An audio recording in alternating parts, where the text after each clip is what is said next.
This next story, we had to take a little toss up because there are actually two newspapers that had mass exodus of editorial workers and main people working because of their withholding of presidential election endorsements.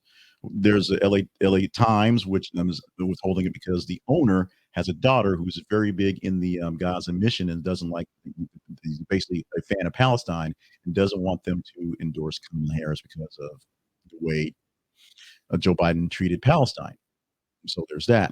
But we're dealing with the Washington Post with an updated story where they had a cartoon. Washington Post actually had an editorial cartoon that skewered the paper's decision not to make an endorsement. Now, the paper for Washington Post, they pulled the endorsement, or more likely, we believe the owner, Jeff Bezos, pulled the endorsement, which was already written because Jeff Bezos is trying to hedge his bets that maybe Donald Trump may win.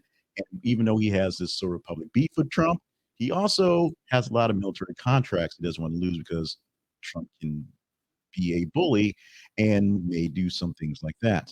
So, with that, the cartoon team put out a critique in its newspaper article or in its cartoon about foregoing that endorsement, just basically making fun of itself and how it could not make a decision, or more likely, its boss made a decision for them and did not allow them to actually make a choice. Now, here's where things are getting interesting.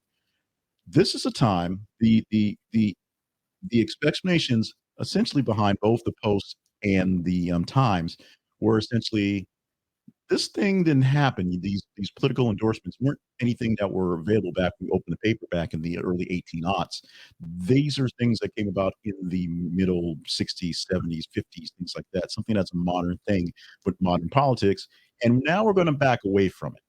However, what critics are saying is now they're backing away from it at this critical junction where this is the most important existential democracy at its weakest point election going forward, and the Post is not giving its say, or the Times not giving its say. It also goes to say that who's actually waiting for the Post or the Times to tell them to vote for, and it's a week away. And if you're really undecided, you're undecided about whether you think it's worth the effort to get off the couch and drive to the voting polling station, as opposed to whether you like Donald Trump or Kamala Harris's actual positions.